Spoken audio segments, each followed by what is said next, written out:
Practice Test 2, Section 1, Listening Comprehension. Find the directions for this section of the test in your book and read along with them as they are read to you on the tape. This section tests your ability to comprehend spoken English.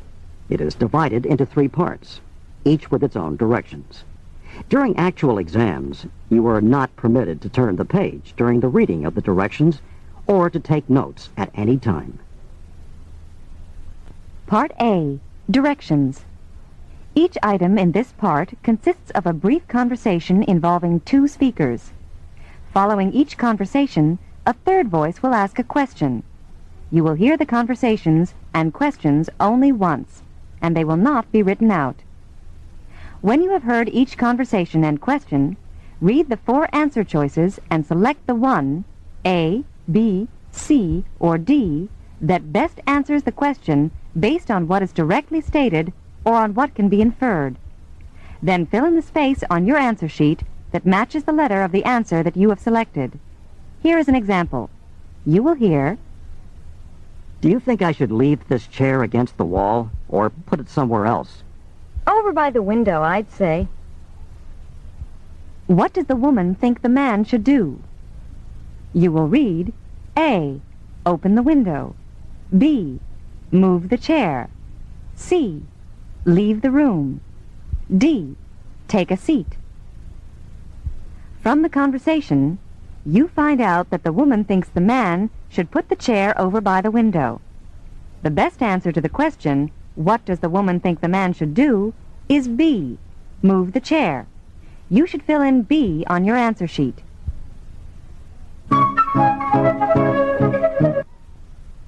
Now let's begin with the first conversation. Number 1. Have you seen my suitcase? I kept tripping over it, so I put it in the closet. What does the man mean?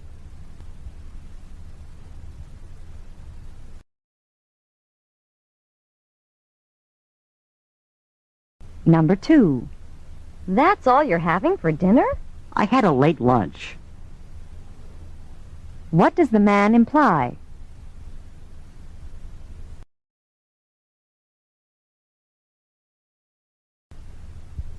Number 3. I thought Mary Ann would have a hard time getting used to college life. Were you ever wrong? What is learned from this conversation about Mary Ann?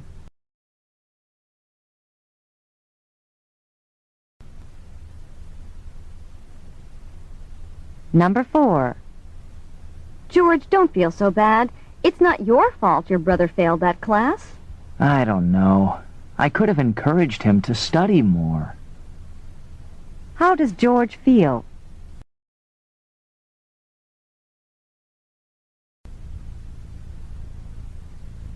Number 5. Pamela made quite a few mistakes in the laboratory. Well, she wouldn't have if she hadn't been in such a hurry to get finished. What does the woman say about Pamela?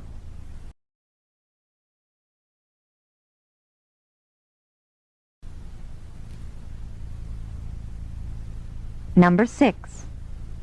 Excuse me, I'm trying to get to the courthouse, and I think I'm going the wrong way. Should I have turned left on Monroe Street? No, you're all right. Just keep going straight on 4th Avenue until you get to the post office and turn left there. What is the woman's destination?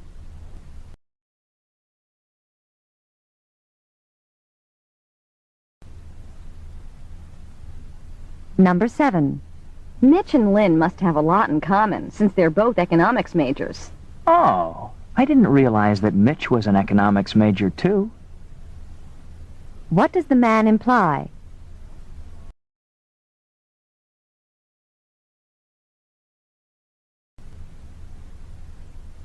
Number 8. I've got to call Tony right away. Yeah? How come? What does the woman ask the man?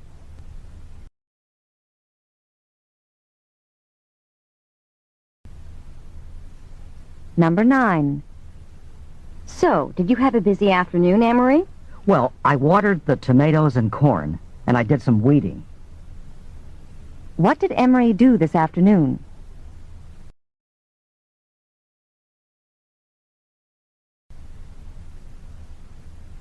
Number 10. Whom should we ask to introduce the guest speaker? What about Professor Welch? What does the woman imply about Professor Welch?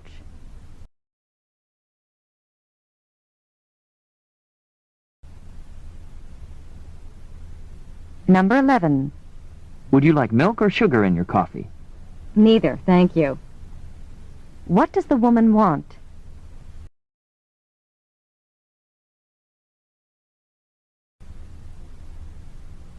Number 12. Did you find that movie exciting? Exciting, to put it mildly. What does the man say about the movie?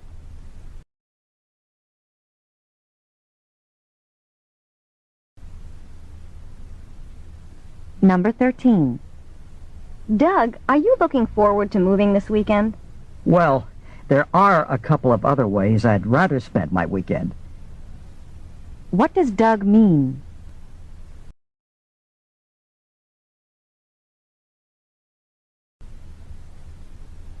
Number 14. I won't be able to come to rehearsal this evening. Arthur can't either. Maybe we should call it off. What does the woman mean?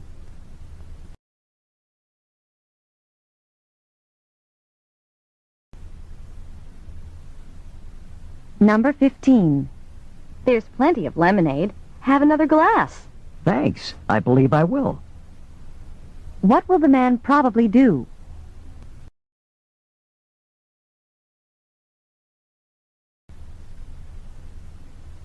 Number 16. Do you know where Dean Nicholson's office is? There's a directory in the entranceway. What does the man imply about Dean Nicholson's office?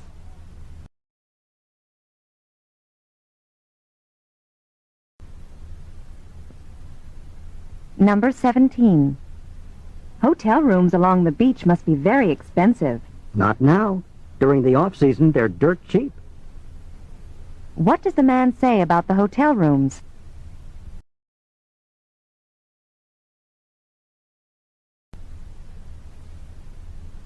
Number 18. Hi, Nora. I was just walking over to the cafeteria for lunch. Care to join me? I can't. I've got to go to a meeting. It's in the same building as the cafeteria, though. What will Nora probably do?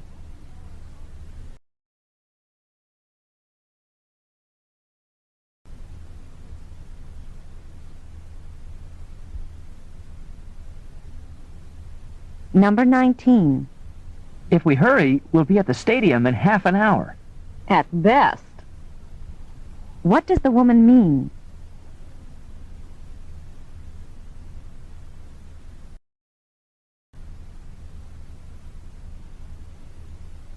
Number 20. Joan is not what I'd call easygoing. I know. People find it hard to believe that she's my sister. What does the man imply?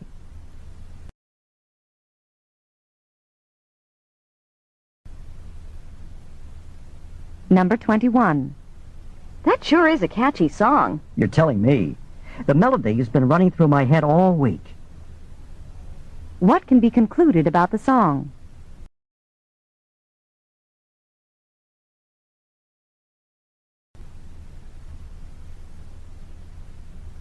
Number 22. This stamp you found is pretty rare.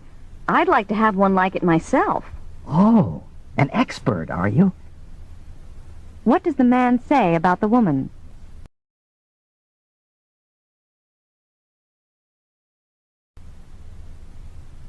Number 23. This schedule says we have to attend an orientation session before we can register. Look at it again. That's just for new students.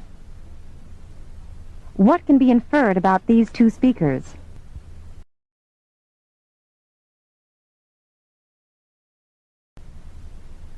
Number 24. How's your research project coming, Mike? So far, so good. What does Mike mean?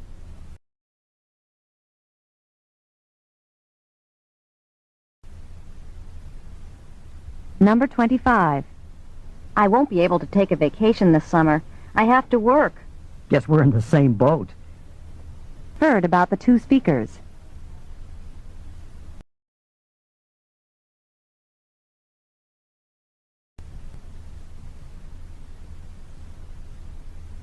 Number 26. Professor Phillips' class seems pretty interesting. I couldn't agree with you more. What does the woman mean?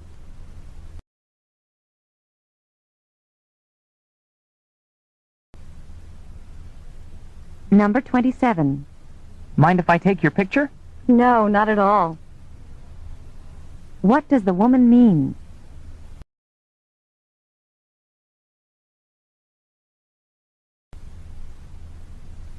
Number 28. I'm going to buy Julie a book of poems. I know she loves poetry. But you can't just get her any book of poems. What does the woman imply about Julie?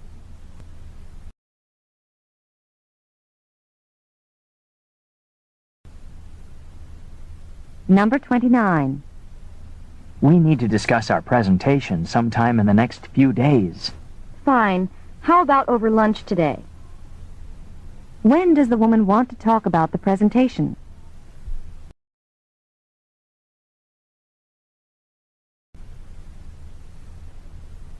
Number 30. I drove my motorcycle to work today. It was a great day for a ride. Oh, you mean you did buy that motorcycle after all?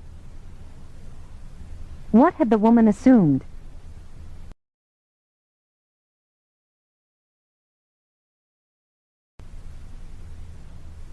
This is the end of Part A. Go on to Part B.